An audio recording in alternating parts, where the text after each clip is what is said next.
First on the agenda is the election of the 2019 BPA Board Chair and Vice Chair. I move that. Do I have any nominations for Board Chair? Yeah, I move that we nominate Bob Iyer for chair. Second. Tom? Yes. Karen? Yes. Dick? Yes. Jim? Yes. Bob? Yes. Are you sure? Congratulations, Bob. Yeah. Now for Vice Chair. Do I have any nominations for Vice Chair? I'll nominate Tom Sprout for Vice Chair. I'll second. Jim? Yes. Dick? Yes. Tom? Yes. Karen? Yes. Bob? Yes. Okay, next on the agenda will be to designate a member, a BPA member, to serve on the OMA board as an alternate to the mayor. Any volunteers? I'd volunteer. Do you want to? No, you got it, buddy. I'll nominate Tom Sprout. Second. Jim? Yes. Karen? Yes. Dick? Yes. Tom? Yes. Bob? Yes. Thank you. I had the resolution ready for council, I just needed the name. Okay, next on the agenda will be to approve the minutes for the December 31st special board meeting.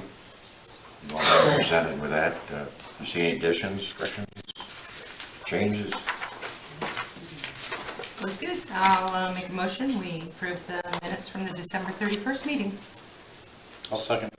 Karen? Yes. Bob? Yes. Dick? Yes. Tom? Yes. Jim? Yes.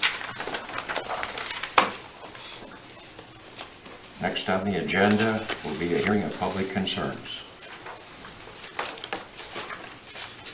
Seeing none, we'll move on. Next on the agenda will be a resolution. Could you please number and read, Laura? Resolution number 1, 2019, to allow Fuel Oil Company to safely remove and properly dispose of power plant high sulfur diesel fuel at no cost.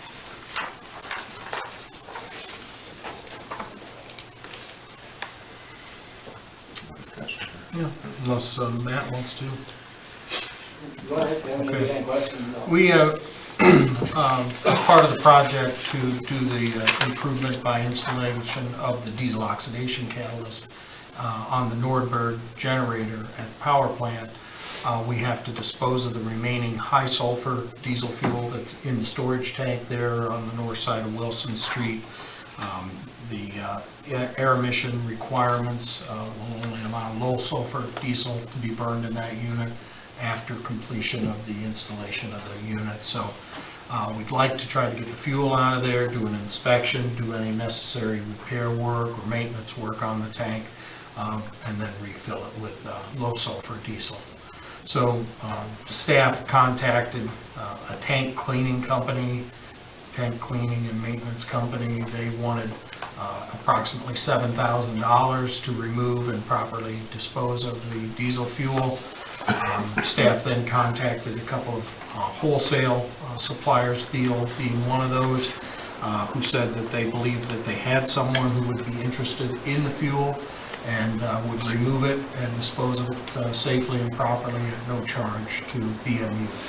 So based on where we've come, and in fact, Bob, if you don't mind me saying, he contacted Lafarge Corporation down there, Paulding. They do work with them, and initially they thought they might be interested in it as well, but ultimately decided not to participate in it.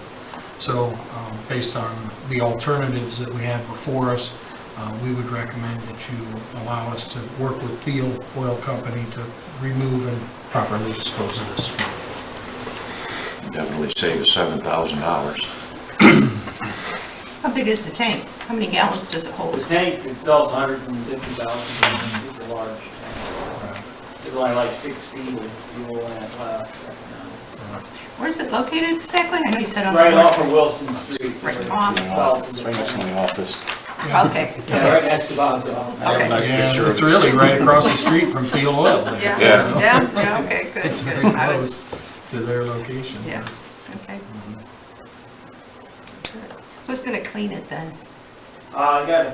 Jim's got a company lined up that will come in, clean it, and then we'll bring the tank inspection. I don't remember their actual name, but who's got lined up to do that. that'd be minimum cost to us then to have it cleaned and, Yeah, we'll have to pay for the cost to get it cleaned and so Okay. forth, okay. And then who certifies it? so. The same HTM, I believe, is the tank company that we've used in the past. They've been in here in the past and done ultrasound testing on the outside. This will be an internal inspection, which we would be required to do that next year anyhow, so it just felt a good time to get the fuel out and go ahead and get it inspected on the internal too. Okay. And you might be curious as to why we wouldn't just run it through the Nordberg, for example. But we have limitations on the amount of hours that we can run the unit based on it not having the diesel oxidation catalyst, so that's not an option for us either. So it would take an extremely long time to burn that up. Take a while to burn. Well, the sulfur content is so high. Right. And with the new diesel oxidation catalyst system that we're putting on, Right. that won't burn, it'll load right up, because that's Our- meant to our- take out the sulfur. Our existing fuel in that tank, our last delivery, a partial delivery, was in 2007, so it's over 11 years old. And it's right now at 0.21% sulfur content of that fuel. And our requirement in our Title V permit is 0.0015% sulfur. It's way out. Way out. Well, will this be used as like, as heating oil? I mean, if we can't burn it, I'm trying to think who could, or what it could be used for. I'm That's not the reason, sure what that's the it is. reason why we talked to Lafarge, because they have a plant in Pauling that uses anything that's BTU level. And they looked at it and said that even to their specs, it would be difficult to combine into what they currently have. And so they had to actually pass on it, which is like the last resort.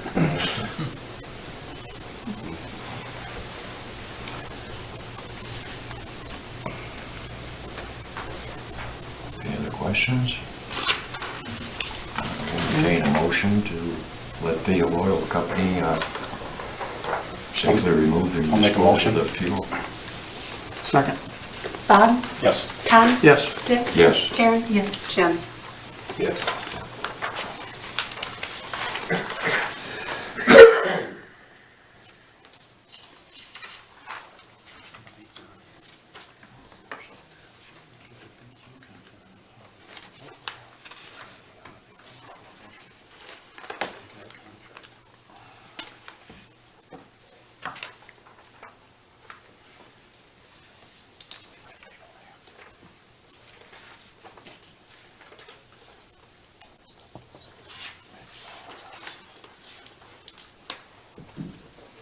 Next on the agenda, is it entertain a motion to pay the bills?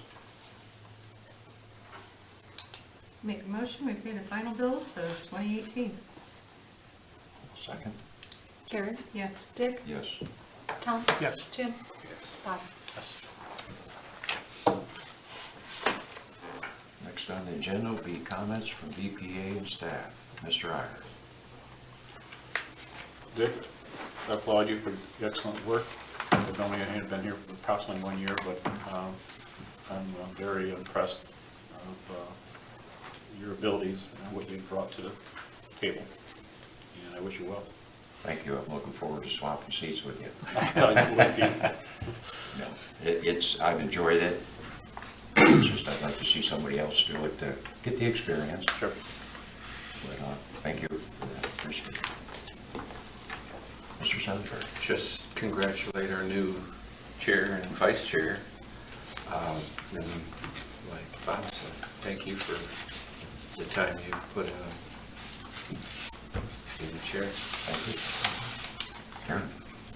I'll echo those and also add, I hope we go forward with no more than and nows as a goal.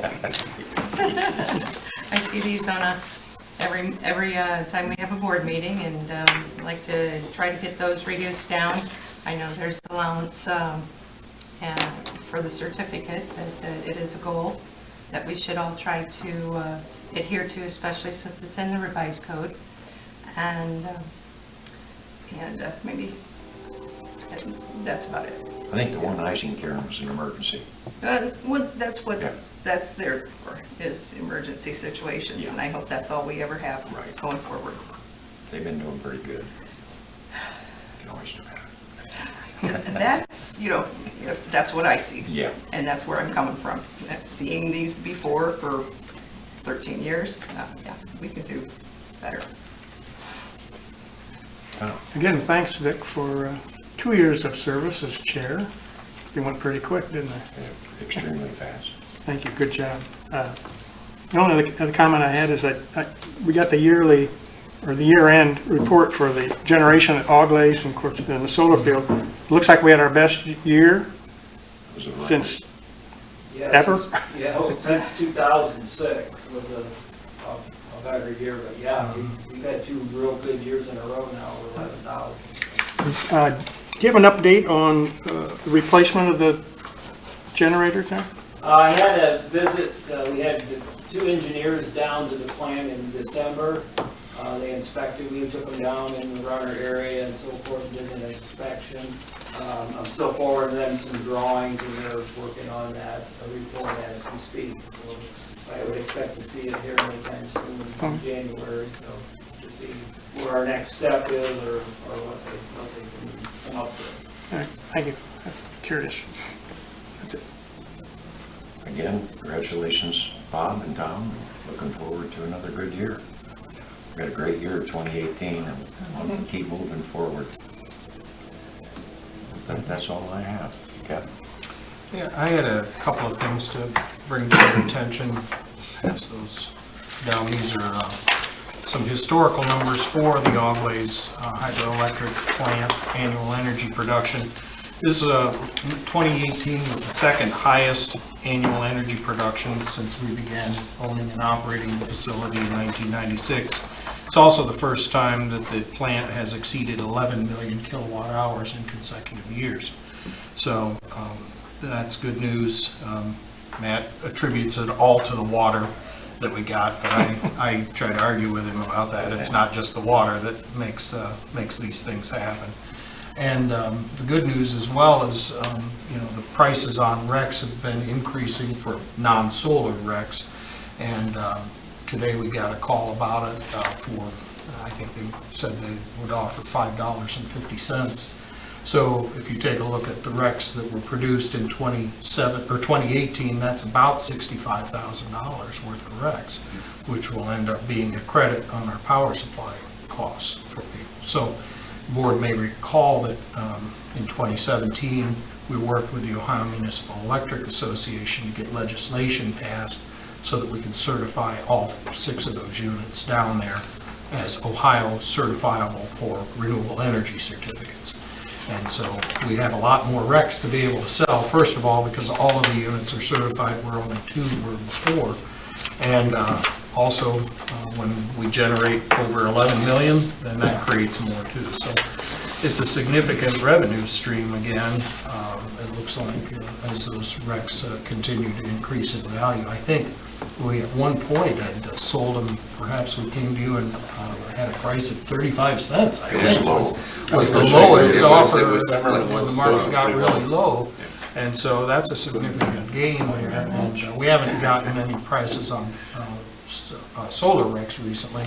I would expect they're going to be something in excess of that. But on the solar report that you have there too, that 2,548,340 kilowatt hours is the greatest annual energy production since 2015. And in addition, that facility helped us reduce the 5 PJM coincident peaks in 2018.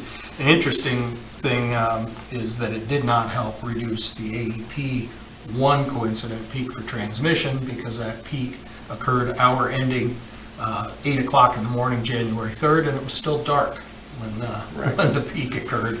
So, but the great thing is with the combustion turbines, we can get a lot more output when it's 5 degrees below zero than we can when it's 95 degrees out because of the air mass. So we more than made up for it on the transmission side with that wintertime peak occurring.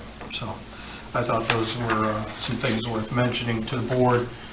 You may have also noticed with the water treatment production report here, that December was significantly greater production than November. Now, of course, that's just what's going out of the plant, so we don't have all of the sales data yet to back that up, but just based on some of the large billings that we've looked at, we believe most of that difference is actual consumption by a couple of our industries. So that's great to see that uptick at the end of the year as well. The only other thing is, if you have not contacted us about the Chamber of Commerce annual banquet, if you would like to go, I think the deadline for reservations is the 17th, you said today. So if you could let us know, then we'd be glad to make a reservation for you. And that's all I have for you this evening. Mayor? Sure. Last night, council approved and elected Lynn Wheeland for the 2019 president and John Betts for the vice president. We also set our committees for 2019, and I personally am looking forward to a good year. Rhonda? No, sir. Laura? No, sir. Department heads? Council? Max?